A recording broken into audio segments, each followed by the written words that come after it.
Hola a todos, muy buenas tardes, muy buenas noches y buenos días a todas las personas que van a ver este video en diferido. En este seminario en línea he querido abordarlo sobre el tema del miedo. El miedo desde diferentes visiones, visión sistémica y cómo podemos aprender de esta emoción, de esto que nos trae, qué lo refuerza, qué comportamientos ancestrales, intergeneracionales y, y, y pues de nuestra historia refuerzan esta emoción que en muchos casos puede llegar a convertirse en un estado que paraliza a la persona, que le impide tomar decisiones, que le va invalidando progresivamente su presencia. Entonces vamos a comprender, la invitación es aproximarnos a la comprensión de esta emoción. Siempre quiero destacar que para cualquier intervención es necesario ver la historia de la persona que trae, con lo cual pues esta es una visión general de lo que sucede, ¿no? Hay que ver siempre en detalle cada caso en particular para poder comprender el origen del miedo, el origen sistémico de ese núcleo que está manifestando como síntomas. Entonces voy a compartir la presentación que he preparado. Okay.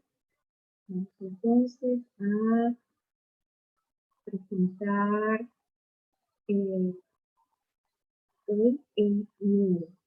Un momento, ¿vale? Entonces vamos a ver como contenido un vistazo al pasado, qué es el miedo, reflexiones, los síntomas del miedo para comprenderlo. A veces es necesario mirar esto porque vivimos, eh, tenemos la tendencia a escapar del cuerpo. Es una tendencia incluso sistémica, aprendida, reforzada por diferentes estructuras sociales, culturales, de vida propiamente también, de la vida de las personas. Entonces, muchas veces no estamos en contacto con nuestro sentir, con lo que está sucediendo en nuestro cuerpo y por tanto no identificamos los síntomas o las características, lo que está pasando frente a determinada emoción. El miedo y el sistema nervioso, las caras del miedo, el miedo desde la visión sistémica, ¿de qué se nutre el miedo? ¿Qué mensaje nos trae el miedo? Y una imagen sistémica y cierre. Entonces, el miedo, ¿cuál es la raíz del miedo? En principio, el miedo es la noción más primitiva dentro de la experiencia emocional de la vida como tal. Sienten miedo los animales y los seres humanos también, ¿no? Bueno, compartimos experiencias en ese sentido. Tenemos un cuerpo emocional, tenemos un cerebro límbico que está asociado a pues, todo lo que conlleva a la expresión de nuestras emociones, los recuerdos, las memorias, eh, las sensaciones, todo está grabado en ese cerebro, en la amígdala, en esa zona que segrega ciertos neurotransmisores y pues que van a llevar un mensaje en función a determinado estímulo, a lo que estemos percibiendo en este momento. El miedo, una de las cosas que me gusta indagar en el origen de las cosas. En el caso particular del miedo, es una emoción claramente descrita incluso en el texto bíblico, ¿no? En el Génesis. Aparece en el libro 8, el 3.8, si oyeron al Señor Dios que se paseaba en el huerto al fresco del día, y el hombre y su mujer se escondieron de la presencia del Señor Dios entre los árboles del huerto. Esto continúa, y el Señor Dios llamó al hombre y le dijo, ¿dónde estás? Y él respondió, te oí en el huerto y tuve miedo, porque estaba desnudo y me escondí. Entonces vemos que ya desde el origen, desde el Génesis, desde lo que está registrado en esta historia que impacta, que modula pues nuestro estar tanto inconsciente como consciente, porque todos de alguna manera hemos recibido esta información. Esto está en el campo mórfico, en el campo morfogenético. Esta información, aun cuando no una persona no haya estudiado la Biblia o el Génesis de la Biblia,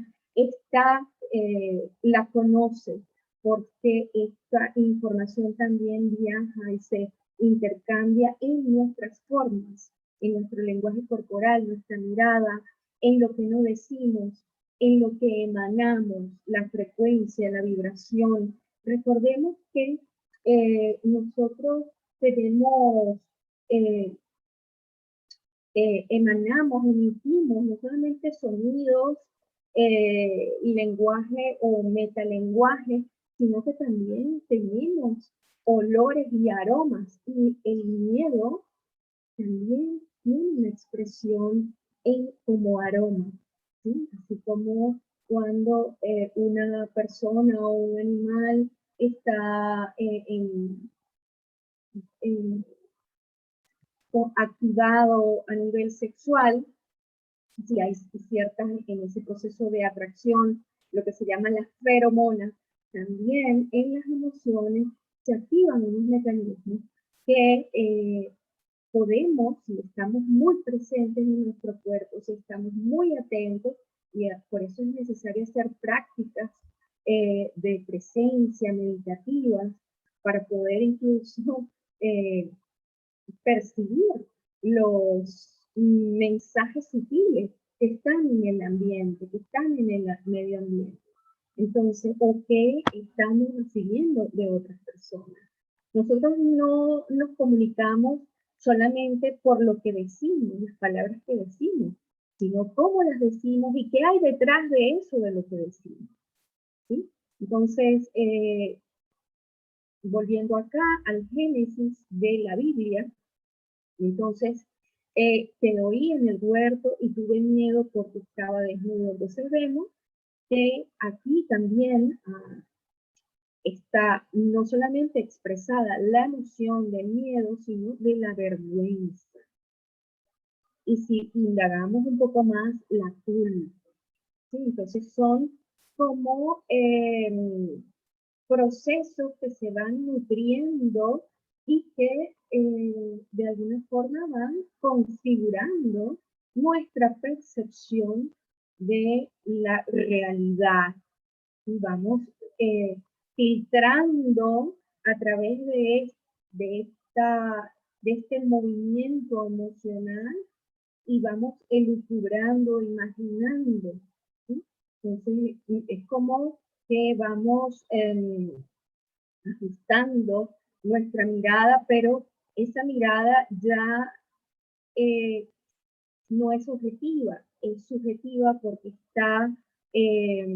está presente toda esta serie de mecanismos que se han activado bioquímicamente, emocionalmente, que nos llevan como pudieran llevar como una especie de tsunami, de revolcón, ¿sí? Y pues dependiendo de cada caso, pues nos pueden ocasionar sufrimiento, malestar, situaciones de angustia, por decirlo de esta forma. ¿Qué es el miedo? El miedo, como ya lo había comentado al principio, es una emoción, está presente tanto en nosotros los humanos como en los animales. También está presente como estímulo en algunas plantas. De hecho, cuando estaba pequeña, en la ciudad donde crecí, había una plantita que se le llamaba duérmete que viene el diablo, se le decía algo así. Entonces tú le pasabas el dedo y ella se contraía, ¿sí? Entonces, claro, no se puede decir a viva voz que la planta sentía miedo, pero ese acto de contraerse es un acto de protección, ¿sí? Me protejo frente a algo que, con el cual estoy interactuando y probablemente no tengo conciencia, desconozco, porque es algo extraño, ¿sí? A lo que pudiera sentirse. Entonces vemos que el miedo también puede ser real o imaginario. ¿Cuál es la función del miedo? El miedo es una emoción que desde el punto de vista racional preserva la vida, nos protege de una amenaza exterior. El miedo está al servicio de la supervivencia, frente a algo que pudiera sentirse como un peligro. Entonces, recordamos que en el principio, en los albores de la humanidad pues, se movía colectivamente. Entonces, esto lo hacía para preservarse, para preservar la vida. Cuando un miembro, por alguna razón, empezó a ser excluido o abandonado, ¿sí? ¿Qué era lo que pasaba? Pues la persona inmediatamente quedaba expuesta al acecho de animales salvajes. Entonces, así fue como, de alguna forma, el miedo fue cristalizándose como información dentro del campo mórfico, dentro del campo de información, dentro de también lo que se conoce como akasha, el éter, que también lo mencionan algunas tradiciones espirituales. Entonces, está inscrito en el ambiente, se siente, se respira, ¿sí? La información. Yo no sé si ustedes se han dado cuenta cuando nos movilizamos en diferentes espacios, podemos percibir a través del olfato, a través de la mirada, del oído, de nuestra piel, si ese espacio es agradable o no. Si es agradable, por supuesto, sentimos expansión, confianza, apertura. Si nos produce una sensación de como que esto está muy pesado, entonces tendemos a cerrarnos, ¿no? Pues estos son mecanismos inteligentes que tenemos para comunicarnos y en esa comunicación ver qué tan proclives podemos ser para abrirnos o, por lo contrario, para protegernos. Y esto tiene que ver con un mecanismo sensorial. Cuando estudiamos, por ejemplo, eh, las etapas del desarrollo del ser humano, vemos que en nuestros primeros meses, nuestros primeros años de vida, incluso antes de empezar a caminar, hay una etapa muy importante, que es lo que se conoce como la etapa sensorial, que en muchos casos, por ejemplo, en la yoga infantil, en la yoga, en muchas prácticas de crecimiento y desarrollo personal, se procura trabajar a través de la integración sensorial. Porque la integración sensorial nos va a permitir esa conexión y ese desarrollo natural, evolutivo, hacia el cuerpo emocional. Cuando por alguna forma esto se ve interrumpido, pues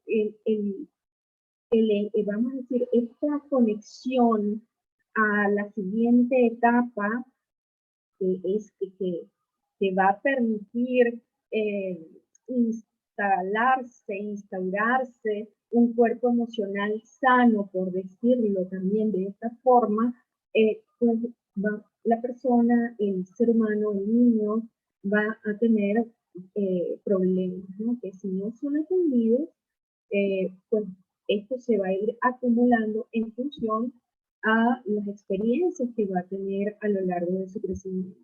Porque esto va entonces a seguir modulando, configurando la experiencia y la percepción, el sentir, el estar, el intercambio consigo mismo y con otros.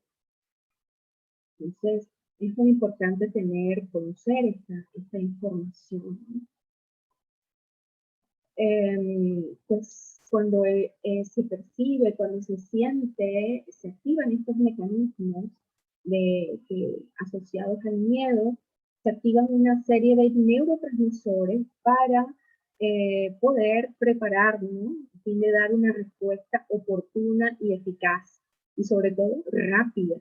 ¿Sí? Tenemos pocos segundos para tomar decisiones y poder actuar, o bien para protegernos, para defendernos, o hacernos los muertos, congelarnos. ¿Sí? Que de alguna forma estos tres movimientos son los que se ven en lo que tiene que ver con la visión somática del trauma, ¿no? Estos tres movimientos.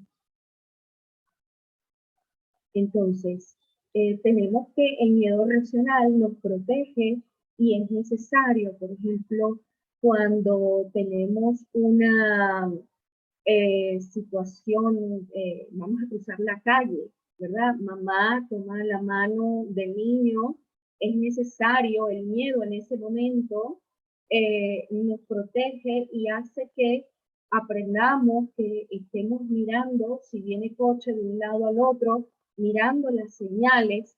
Entonces, en ese sentido, el miedo nos está al servicio de la vida, de la supervivencia, ¿no?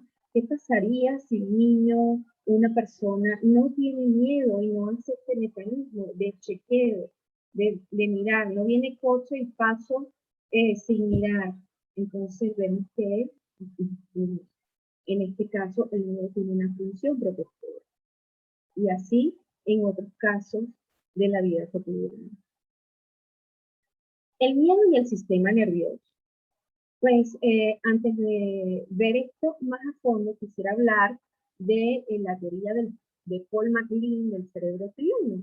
¿Por qué? Porque en su teoría, en su visión, en sus investigaciones, él se dio cuenta que las emociones estaban concentradas, por decirlo de esta forma, en la zona límbica del cerebro, ¿no? Allí se activaban ciertas zonas que generaban una serie de neurotransmisores que propiciaban la conexión, propiciaban la respuesta, la reacción frente a determinados estímulos. Entonces vemos que en esta función del sistema límbico envía los datos sensoriales, procesa los datos que recibe, ¿sí? Luego el córtex sensorial interpreta estos datos, ¿sí? Esta es la parte frontal, la parte lógica. El hipocampo, que está, digamos, en el centro de nuestro cerebro, almacena y recupera los recuerdos conscientes y como que parametriza, como que compara y establece el contexto, y en base a eso pues se va a seguir comunicando en este caso con la amígdala, donde están almacenados los recuerdos y emociones del miedo para decodificar estas emociones, y entonces allí es que se determina la posible amenaza. Se activa luego la respuesta de lucha o de huida. Esto se da en segundos. Esto es algo automático de supervivencia. Seguimos. Acá. Okay. ¿Qué determina que una persona ande por la vida segura de sí misma y sin miedo? Pues estuve investigando sobre este aspecto que me llamó la atención y descubrí en una investigación que se hizo en una universidad en Alemania que esta respuesta está dada por la cantidad de dopamina que segrega nuestro sistema límbico, nuestro cerebro, ¿no? Entonces se habla de que la dopamina, para los que no conocen, es una sustancia neurotransmisora y está asociada al placer, a la gratitud, al conectarme con el placer de la vida. Pero ¿qué pasa cuando hay exceso de dopamina o poca dopamina? Ya lo vamos a ver. Entonces, la dopamina estimula o frena la actividad de las células nerviosas en el cerebro. Interviene en los procesos de aprendizaje, la memoria, la curiosidad y la motivación. La dopamina también, como en este caso, ayuda a que la persona se sienta motivada y conectada, ¿sí? Por ende, cuando hay poca producción de dopamina, hay como un corte en la comunicación de las neuronas y es una de las causas del mal de Parkinson, de esta enfermedad que produce temblores, que va eh, haciendo rígido el esqueleto de la persona y por supuesto conlleva a una depresión crónica, ¿sí? No hay comunicación, no hay eh, intercambio, un recibir y una entrega, un dar y un recibir eh, fluido. Entonces, esto también tiene que ver un poco con historia sistémica, con historia personal, que puede estar pasando, porque desde la visión de las enfermedades, eh, cuando vemos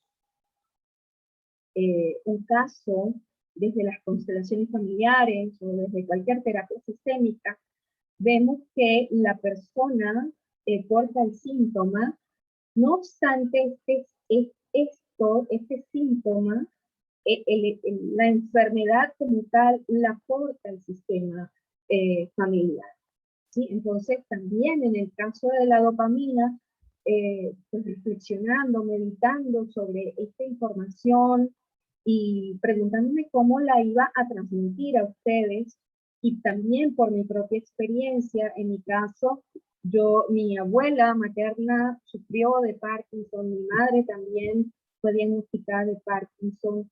Entonces, indagando un poco dentro de mi árbol ancestral, indagando un poco sobre esto, por supuesto, esto tiene que ver con poca producción de dopamina, pero en contraste también vemos que hay un síntoma dentro del sistema donde por el otro lado se ve un exceso en la producción de dopamina. Entonces vemos que está en desequilibrio. Cuando hay un exceso de dopamina, esto también se traduce en lo que se conoce como una enfermedad que es la esquizofrenia, ¿sí? Entonces hay como un corte, una fragmentación en la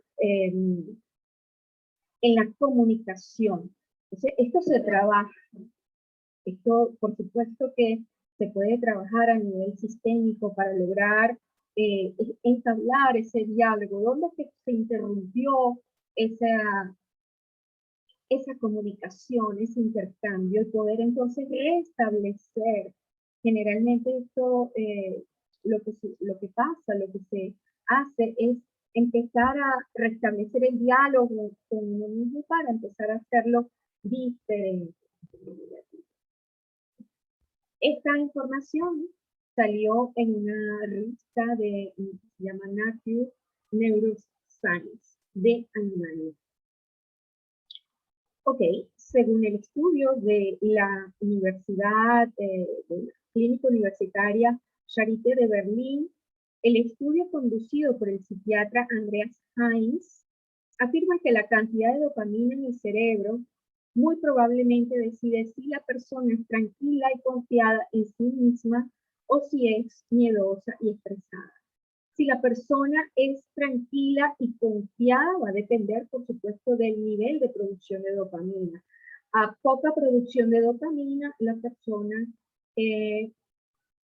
va a estar estresada y va a sentir miedo crónico. Y, por supuesto, estaríamos hablando de un miedo irracional. Las caras del miedo. Bueno, tenemos pavor, el susto, el temor, el terror, horror, el pánico, el recelo, el sobrecogimiento, la alarma, la fobia. Y entonces todas estas caras lo que están expresando es un miedo nuclear, ¿sí? Entonces, eh, pues vale, es interesante que podamos identificar en nosotros dónde es que sentimos estas, estas reacciones, el sobresalto, la vulnerabilidad, ¿sí? Para poder entonces poder comprender qué es lo que está sucediendo y qué está activando este mecanismo, este estado dentro internamente. El miedo, las 4 respuestas automáticas, la huida, la defensa agresiva, la inmovilidad y la sumisión. Todo esto es muy interesante verlo dentro del historial de las personas, dentro de la historia sistémica ancestral. Esto está en nuestro árbol humano, todas estas expresiones automáticas, ¿no? Cuando, por ejemplo, hemos tenido experiencias muy abrumadoras, por ejemplo, hay pueblos, poblaciones que han sido sometidas durante siglos, por ejemplo, las personas que fueron esclavizadas, las personas que han sido esclavizadas, que fueron llevadas a América, fueron cazadas literalmente en África y fueron vendidas a diferentes territorios en el continente americano, pues hay allí un patrón de que pudiera mezclar todos estos componentes de vida, defensa agresiva, de congelamiento y de sumisión. Por ejemplo, no es casual que haya países donde en su historia haya eh, relatos de abuso, de maltrato, de esclavitud y que hoy por hoy estén presentando situaciones de dictaduras férreas, caóticas y que las personas, ese colectivo, pues presenten para sorpresa de los que desconocen este tema, sumisión.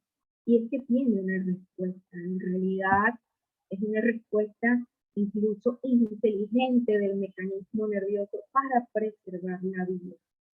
Sin embargo, por supuesto, si esto se mantiene en el tiempo, va a ocasionar una serie de distorsiones que van a ser transferidas de generación en generación, lo que conocemos como trauma intergeneracional.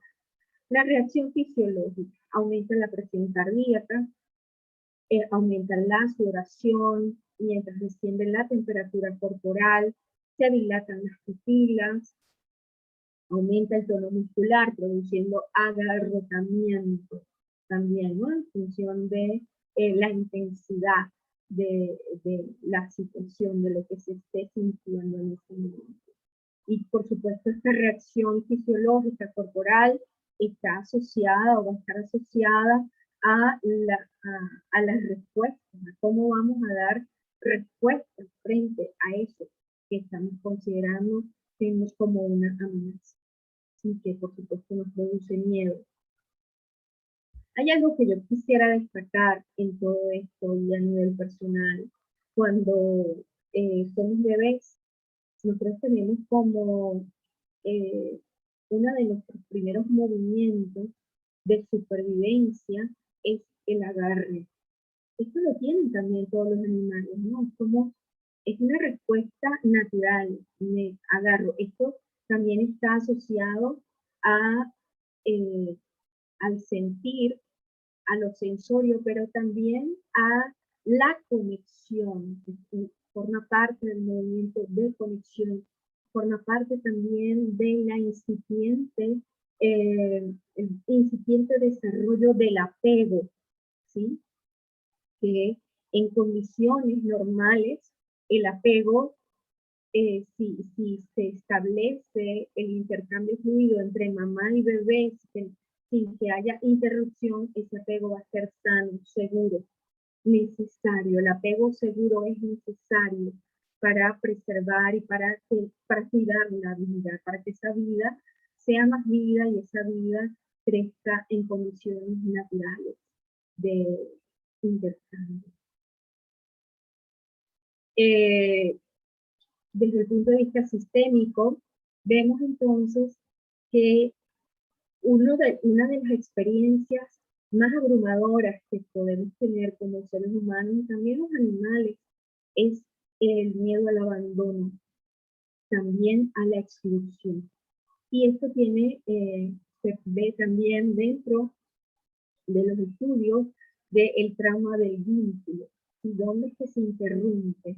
Y el abandono no solamente puede ser físico, el abandono es afectivo, el abandono es eh, integral. ¿Sí?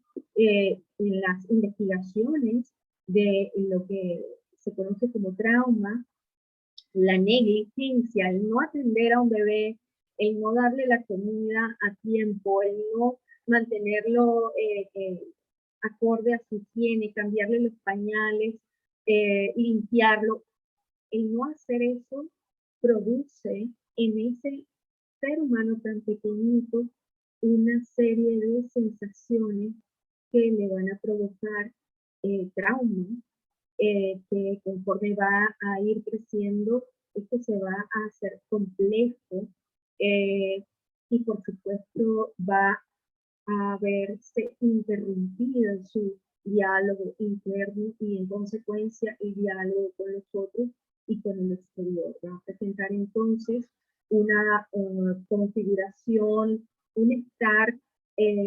distorsionado, limitado, inhibido de su estar y de su forma de percibir y de relacionarse con la vida y con su entorno.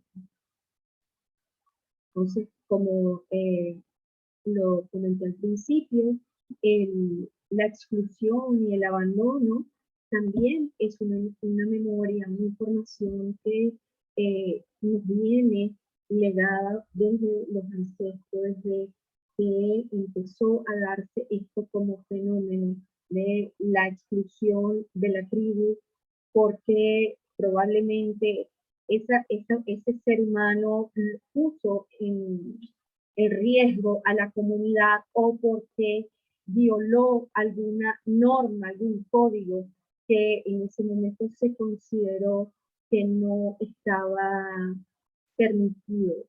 ¿Sí? Recordemos que dentro de la visión sistémica existe lo que se llama la compensación arcaica. La compensación arcaica tiene que ver con que los miembros de la tribu están al servicio de la supervivencia de la tribu. Por tanto, entregan su autonomía, su libertad, su toma de decisión a la tribu. Y esto también fue degenerándose cuando empezó el movimiento de la conciencia y empezaron a aparecer estas figuras, estos líderes que llevaban la voz cantante, por decirlo de esta forma, estas personas que se erigieron como portavoces o traductores, intérpretes de alguna divinidad, de alguna voz, ¿sí? Entonces, cuando alguien estaba, mm, se, se veía o se sospechaba que alguien no estaba de acuerdo o no se sometía a este mandato, pues era expulsado, castigado y abandonado, ¿no? Con la consecuente eh, pues, desenlace, ¿no? Que era la muerte. Entonces, ¿no? Vemos cómo esto está allí, grabado en nuestro sistema límbico, en nuestra memoria, no solamente personal, colectiva, familiar, humana, la humanidad tiene.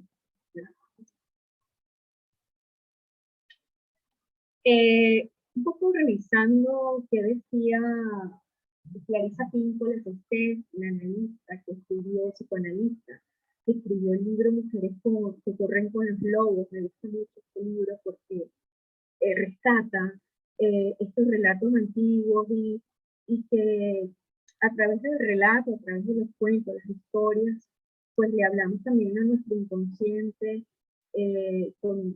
mediante estos símbolos, mediante estos arquetipos, ¿sí? Para poder entonces entrar en una sintonía reflexiva que nos lleve a una comprensión profunda. Entonces ella señala que por lo general cada miedo tiene tres partes. Un residuo del pasado, siendo esto a menudo una fuente de vergüenza, una carencia de certidumbre en el presente y el miedo a un resultado deficiente o a consecuencias negativas en el futuro. Entonces, vemos que el miedo efectivamente nos conecta con una experiencia del pasado. En estas entregas que he querido hacer a través de estos seminarios donde hablo de la culpa, de la vergüenza y ahora del miedo, lo he querido mostrar porque son fuente y causa de exclusión de los sistemas. Una experiencia no comprendida, algo que cause miedo, vergüenza o culpa, generalmente la tendencia, lo que hemos aprendido como patrón, es a exclusión. Y la exclusión también se manifiesta en el rechazo, en la inhibición, en el no reconocimiento. Y cuando esto sucede también, se va nutriendo esto, esta falta de sentir, eh, sentir deficiencia. Hay algo que falta. Y por supuesto que falta algo. Falta sentir, procesar e integrar la experiencia. ¿Sí? Al no poder hacer esto, queda una parte de nosotros fragmentada, nos fragmentamos y, por supuesto, al no poder hacer el movimiento de integración, vamos, vamos perdiendo partes de nosotros, vamos dejando partes de nosotros en el pasado. Por eso muchas veces caemos en la lucha, en el esfuerzo, ¿sí? Porque hay aspectos que todavía están pendientes por ser mirados, por ser procesados, y esto también causa miedo, ¿sí?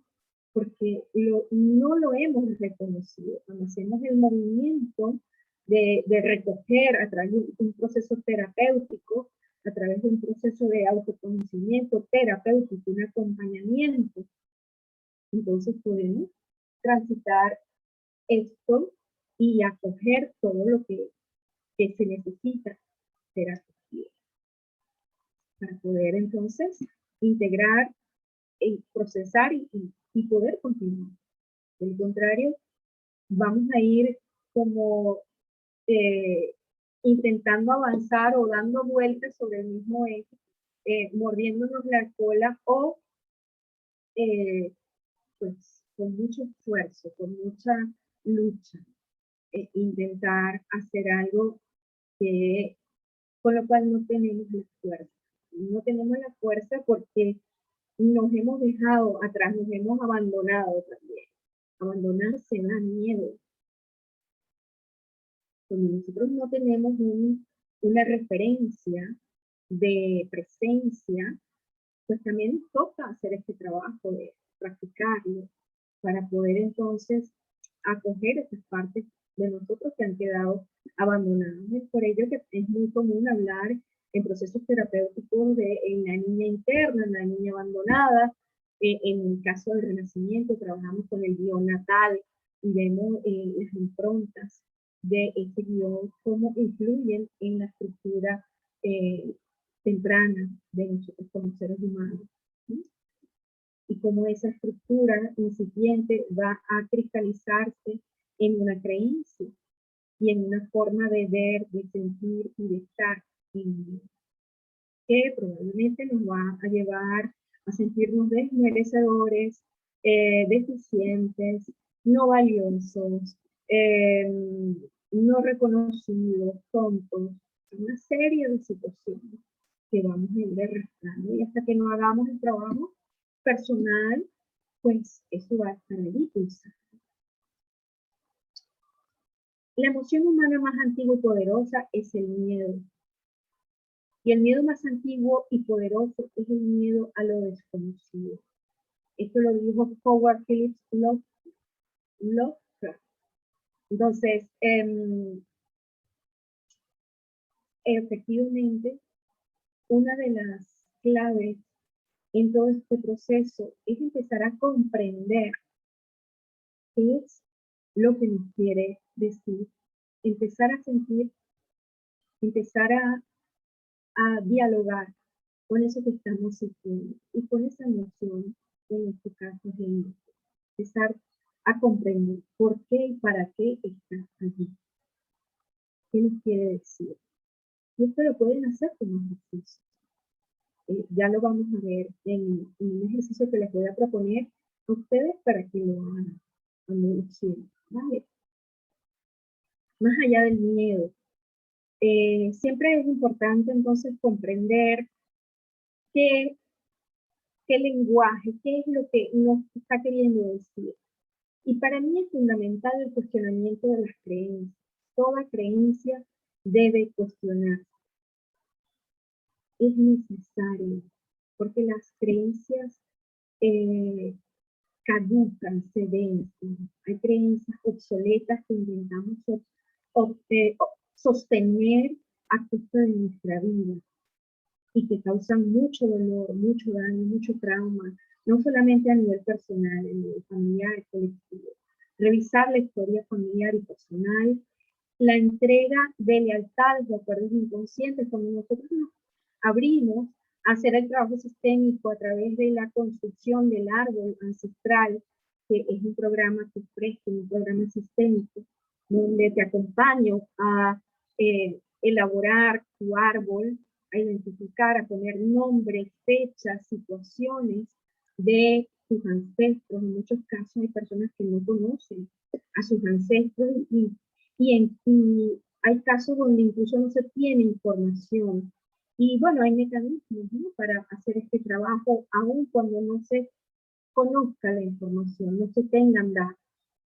Entonces, podemos trabajarlo a través del cuerpo, de las emociones, de las sensaciones, de la historia, con lo que se tenga, y en base a eso hacer un movimiento sistémico, una constelación que va a permitir entregar esa lealtad, ese acuerdo o compromiso inconsciente que en muchos casos lo hacemos para salvar a ese ancestro o para asociarnos con el que sufrió, para identificarnos con el clan. Y generalmente nos identificamos a través del dolor, ¿sí? Entonces, cuando hay un trauma sistémico, cuando hay un trauma ancestral, pues toda la configuración del sistema de los descendientes va a estar en relación a ese hecho. Entonces, el alma colectiva, el alma familiar, el alma personal va a mirar allá. Entonces, en muchos casos vemos personas que no logran concretar proyectos, no logran establecer relaciones sanas, de crecimiento, que por el contrario se encuentran con personas que las abusan o ellas también abusan, transgreden, maltratan. Entonces esto tiene que ver con la situación, con situaciones no resueltas que han quedado en el pasado y que es necesario atender para poder entonces conectar con la vida, para poder estar presentes y ver la vida, abrazar la vida, el autocuidado, el miedo también, comprenderme, trae la oportunidad de crear una relación interna, de poner conciencia y establecer una práctica de amabilidad, conocida, por ejemplo, en el caso de las tradiciones ancestrales, como Maitri, ser amigo de mí mismo, aprender a ser amigo de mí mismo. Y por supuesto, todo esto bajo el acompañamiento o con el acompañamiento profesional. Como ejercicio, quisiera entonces invitarles a escribir, a llevar un cuaderno y escribir una lista de situaciones que ustedes sienten y consideran, que pueden ser situaciones en el pasado o en el presente, que sientan que les está causando miedo. Y hagan la lista, pensando y sintiendo. Y escoge una de ellas y empieza a observar cómo está tu cuerpo, tus emociones, sin identificarte, solo observar qué está pasando, a qué te recuerda, qué voz, qué situación en el pasado es similar a eso que tú has escrito ahora y que te está llevando a sentir ese miedo. ¿Sí? Y si tú lo sientes así, envíame tu reflexión por privado. Voy a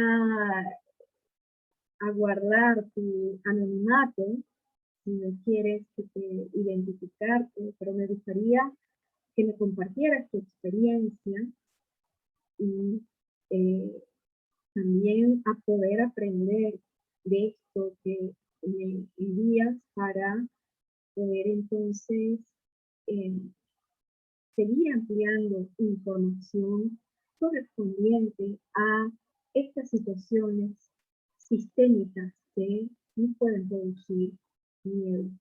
Muchísimas gracias por estar aquí, por escucharme, por apoyarme. Si te gustó, te invito a que me envíes un corazón. Como acabo de decirte, si quieres comunicarte conmigo, voy a colocar debajo de la pantalla del video mis contactos y para que te puedas comunicar, enviar tu reflexión. Tengo dos grupos de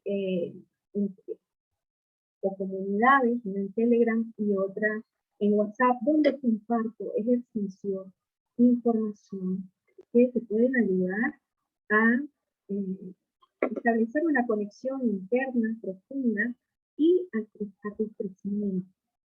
Igualmente vas a estar al tanto de la información de los programas, de las actividades y talleres que comparto. Entonces, muchísimas gracias y nos seguimos viendo.